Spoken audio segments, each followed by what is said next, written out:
Assalamualaikum semuanya. Sebelum kita mulai menyelami cerita horor yang penuh ketegangan dan misteri ini, saya ingin meminta sesuatu yang sederhana dari kalian. Jangan lupa untuk tidak hanya subscribe channel ini, tapi jika kalian menikmati konten yang ada, saya akan sangat berterima kasih jika kalian bisa menuliskan Waalaikumsalam di kolom komentar bagi yang beragama Islam atau menjawab salam sesuai dengan keyakinan kalian masing-masing. Jangan lupa juga untuk memberi like pada video ini ya. Ingat, salam adalah doa yang sangat mustajab. Dengan kalian menjawab salam di kolom komentar, kita sebenarnya saling mendoakan kebaikan satu sama lain yang tentu jauh lebih berharga daripada sekedar klik subscribe. Oke, tanpa berlama-lama, mari kita langsung masuk ke ceritanya. Selamat menyimak. Malam itu, hujan turun dengan deras, mengguyur setiap sudut kota hingga membentuk genangan-genangan kecil di jalanan yang berkilauan diterpa lampu jalan. Di sebuah villa tua yang berdiri angkuh di perbukitan, Denny Sumargo duduk termenung di kursi kayu berukir, menatap kosong keluar jendela yang dipenuhi titik-titik air. Cahaya lampu temaram membuat bayangannya tercetak samar di kaca, seolah ada sosok lain yang mengintainya dari balik kegelapan. Di luar, angin berhembus kencang, menggoyangkan ranting-ranting pohon hingga menimbulkan suara mencicit yang menyerupai bisikan. Denny menarik napas panjang. Sudah beberapa bulan terakhir, ada sesuatu yang mengganggu pikirannya. Karirnya sedang berada di puncak. Setiap proyek yang ia sentuh berubah menjadi emas, bisnisnya berkembang pesat, dan namanya semakin sering disebut sebagai salah satu figur publik yang paling berpengaruh. Namun, ada kegelisahan yang tidak bisa ia jelaskan, seperti perasaan bahwa semua ini bukan hanya hasil kerja kerasnya semata, melainkan ada tangan tak terlihat yang ikut campur dalam perjalanannya. Di dalam benaknya, terlintas kembali pertemuan beberapa tahun lalu, saat ia masih mencari pijakan dalam dunia hiburan. Seorang pria tua misterius mendatanginya dalam sebuah acara di luar kota. Wajahnya penuh kerutan, matanya tajam seperti bisa menembus isi pikiran seseorang. Tanpa diminta, pria itu berbicara dengan suara serak tetapi penuh wibawa. Kau memiliki potensi besar, anak muda. Tapi ingat, kejayaan tidak datang dengan mudah. Jika suatu hari kau merasa ingin lebih, datanglah kepadaku. Aku bisa membantumu mendapatkan apapun yang kau inginkan. Tapi, setiap keberuntungan ada harganya. Saat itu, Denny hanya menganggapnya sebagai omong kosong dari seorang peramal jalanan. Ia tertawa kecil dan tidak menanggapinya serius. Namun, seiring waktu berlalu, ingatan tentang pria tua itu tidak pernah benar-benar menghilang. Ia sering memimpikannya dalam tidur, selalu dengan kata-kata yang sama, selalu dengan tatapan yang dalam dan tajam. Seolah-olah sosok itu sedang menunggu sesuatu, menunggu keputusannya. Awalnya, Denny mengabaikan semua ini. Ia meyakini bahwa kerja keras dan dedikasinya lah yang membawa namanya melambung tinggi. Namun, semakin sukses dirinya, semakin banyak kejadian aneh yang ia alami. Seringkali, dalam mimpinya, ia melihat sosok hitam berdiri di sudut kamarnya. Tidak bergerak, hanya diam, menatapnya dalam kegelapan. Terkadang, saat ia terbangun di malam hari, ia mendengar langkah kaki berderap pelan di koridor rumahnya, meskipun ia tinggal sendirian. Tidak hanya itu, ia mulai menyadari pola yang lebih menyeramkan.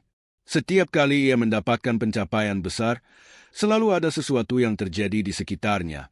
Sebuah kecelakaan kecil, seseorang yang tiba-tiba kehilangan pekerjaan, atau bahkan berita duka yang datang dari orang-orang yang pernah dekat dengannya. Apakah ini hanya kebetulan? Atau ada sesuatu yang menghubungkan keberhasilannya dengan musibah orang lain?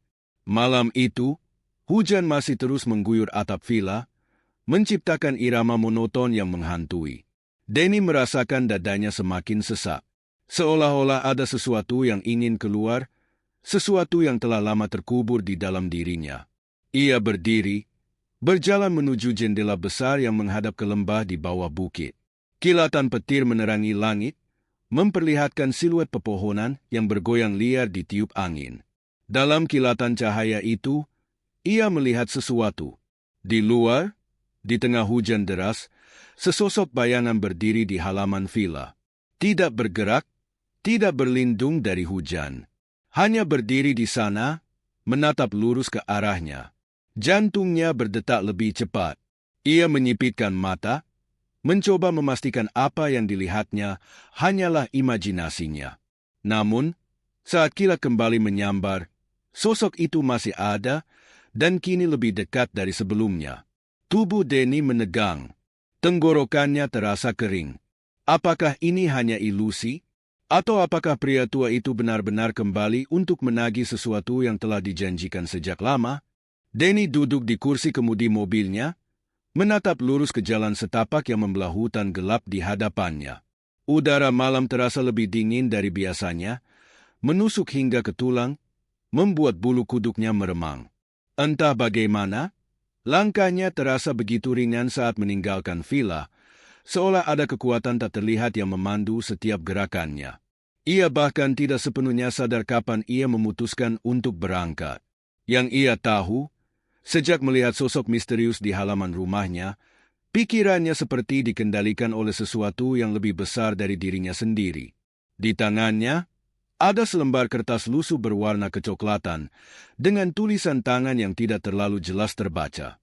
Alamat yang tertulis di sana tampak familiar, tetapi Denny tidak bisa mengingat kapan atau bagaimana ia mendapatkannya. Ia hanya tahu bahwa pria tua misterius itu pernah menyebutkan tempat ini, sebuah lokasi yang tersembunyi di balik pepohonan rimbun, jauh dari peradaban, tempat di mana keinginan manusia bisa diwujudkan dengan harga yang harus dibayar. Hutan semakin rapat saat mobilnya melaju perlahan. Cahaya lampu depan menembus kabut tipis yang menggantung di udara, menciptakan bayangan-bayangan aneh di antara batang pohon yang menjulang. Setiap kali Denny melihat ke kaca spion, ia merasakan sesuatu yang aneh, seolah ada sosok tak kasat mata yang mengikutinya sejak tadi. Namun, setiap kali ia menoleh ke belakang, yang terlihat hanyalah kegelapan pekat yang seolah siap menelannya bulat-bulat. Setelah menempuh perjalanan hampir 1 jam, akhirnya ia tiba di depan sebuah gua besar yang tersembunyi di balik rimbunan pohon tua. Denyut jantungnya berdegup lebih cepat. Napasnya memburu saat ia keluar dari mobil dan menatap pintu masuk gua yang menganga seperti mulut raksasa yang siap menelan siapapun yang berani masuk. Udara di sekitar terasa lebih berat, seolah ada energi yang tidak kasat mata memenuhi tempat itu. Denny melangkah maju, perlahan. Setiap langkah terasa lebih berat, seolah ada sesuatu yang menghalanginya, tetapi sekaligus menariknya ke dalam. Di dalam gua, dinding-dinding batu dipenuhi dengan coretan aneh berwarna merah tua, seakan ditulis dengan darah. Lilin-lilin kecil menyala di berbagai sudut, memberi penerangan redup yang justru semakin menambah kesan menyeramkan. Suara berbisik mulai terdengar di telinganya, samar namun jelas. Kau datang pada akhirnya? Denny menoleh ke segala arah, tetapi tidak ada siapapun di sana. Suara itu seperti berasal dari dalam pikirannya sendiri. Tiba-tiba, cahaya lilin di bagian tengah gua menyala lebih terang, memperlihatkan sesosok pria tua yang berdiri dengan jubah hitam panjang. Wajahnya tertutup bayangan, tetapi senyumnya terlihat jelas, senyum yang pernah Denny lihat bertahun-tahun lalu. Kau menginginkan lebih dari ini, bukan? Suara pria tua itu terdengar dalam dan bergema di seluruh gua. Denny tidak bisa menjawab. Lidahnya terasa keluh, sementara kakinya ingin melangkah mundur tetapi tidak bisa bergerak. Seakan ada tangan tak terlihat yang mencengkeram tubuhnya, menahannya di tempat. Keberuntunganmu bukan kebetulan, anak muda, lanjut pria tua itu. Setiap kesuksesan ada harganya. Dan kau tahu apa yang harus kau lakukan untuk mempertahankannya. Denny mulai merasa sesak napas. Kata-kata pria tua itu membangkitkan sesuatu yang selama ini ia coba lupakan. Perasaan bahwa keberhasilannya mungkin bukan hanya hasil kerja keras, tetapi ada sesuatu yang lain, sesuatu yang lebih gelap. Ia ingin menyangkalnya, tetapi semakin ia mencoba melawan, semakin kuat bisikan di dalam kepalanya. Satu hal saja, tinggalkan sesuatu yang paling berharga dalam hidupmu. Pernyataan itu terdengar seperti vonis kematian. Denny mulai gemetar. Ia ingin bertanya, ingin memahami apa yang sebenarnya terjadi, tetapi mulutnya terasa terkunci. Hanya ada satu hal yang bisa ia lakukan, memilih. Namun, apa yang harus ia tinggalkan? Hidupnya, orang-orang yang ia cintai, atau mungkin jiwanya sendiri? Udara di dalam gua semakin mencekam. Suhu turun drastis, membuat napasnya terlihat seperti kabut putih yang keluar dari mulutnya. Di sekelilingnya, suara berbisik semakin nyaring, memenuhi setiap sudut pikirannya. Pilih sekarang atau biarkan takdir memilih untukmu. Saat itu juga, Danny merasa segalanya menjadi gelap. Sebuah tangan dingin tiba-tiba mencengkeram bahunya dari belakang. Danny terbangun dengan napas memburu. Jantungnya berdegup begitu kencang hingga ia bisa merasakan denyutnya di pelipis. Tubuhnya basah oleh keringat dingin, meskipun udara di kamar terasa menusuk. Seluruh ruangan tampak sama seperti saat ia tidur. Lampu tidur masih menyala remang, tirai jendela tertutup rapat, dan ponsel tergeletak di meja kecil di samping ranjang. Namun, ada sesuatu yang berbeda. Ia bisa merasakannya. Seperti ada sesuatu yang tidak seharusnya berada di sana. Ia mengusap wajahnya, mencoba menenangkan diri, tetapi perasaan aneh itu tetap menggelayut dalam pikirannya. Mimpi itu terasa begitu nyata. Gua, pria tua, suara-suara berbisik, semuanya masih terbayang jelas dalam kepalanya. Bahkan, ia masih bisa merasakan dinginnya tangan yang mencengkeram bahunya sebelum semuanya berubah gelap. Tapi, apakah itu benar-benar hanya mimpi? Dengan tangan gemetar, ia meraih ponselnya dan menekan tombol daya.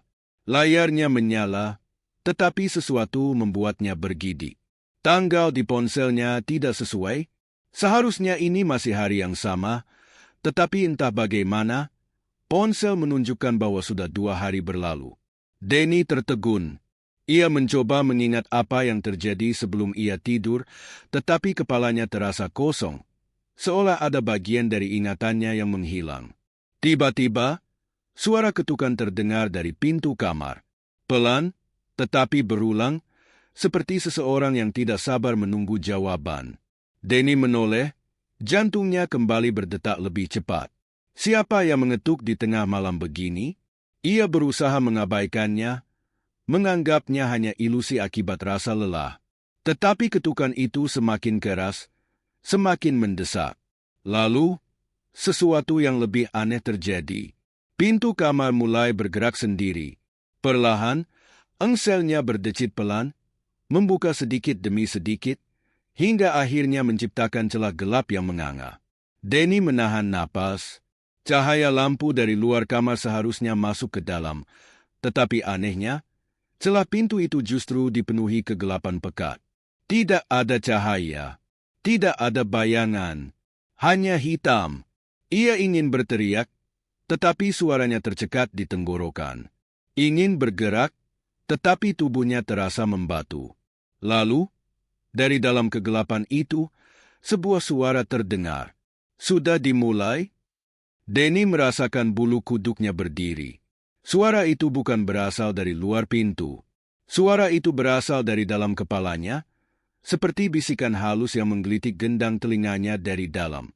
Seketika, ia merasakan sesuatu di belakangnya. Ia menoleh perlahan. Di sana, berdiri bayangan hitam. Sosok itu tinggi, lebih tinggi dari manusia biasa. Tidak memiliki wajah, tidak memiliki bentuk yang jelas, hanya bayangan gelap yang tampak bergerak dengan sendirinya, seperti asap yang berputar di satu titik. Tetapi ia tahu bahwa sosok itu sedang menatapnya. Danny meloncat dari ranjang dan mundur ke sudut ruangan. Napasnya tersengal, keringatnya semakin deras mengalir. Sosok itu tetap diam, tetapi Danny bisa merasakan atmosfer kamar berubah. Udara menjadi lebih berat, seperti ada sesuatu yang menekan dadanya. Lalu, tiba-tiba, suara berbisik terdengar lagi. Kau telah memilih. Danny menggeleng. Ia tidak mengerti. Apa maksud dari semua ini? Apa yang telah ia pilih? Ia tidak pernah merasa membuat keputusan apapun. Namun, sosok itu tidak peduli. Perlahan, bayangan hitam itu mulai bergerak, melangkah mendekatinya. Setiap langkahnya membuat lantai kamar bergetar, seperti ada beban berat yang menghantam kayu di bawahnya. Denny ingin kabur, tetapi tubuhnya tidak bisa bergerak. Kakinya seolah tertanam di lantai. Lalu, suara itu terdengar lagi. Setiap keberuntungan ada harganya, dan waktunya telah tiba. Tiba-tiba, Denny merasakan sakit luar biasa di dadanya. Seperti ada sesuatu yang merobek dari dalam, menarik paksa sesuatu keluar dari tubuhnya. Ia ingin berteriak, tetapi tidak ada suara yang keluar. Bayangan hitam itu semakin mendekat, dan tepat saat ia hampir kehilangan kesadarannya, ia melihat sesuatu yang lebih mengerikan. Bayangan itu tersenyum,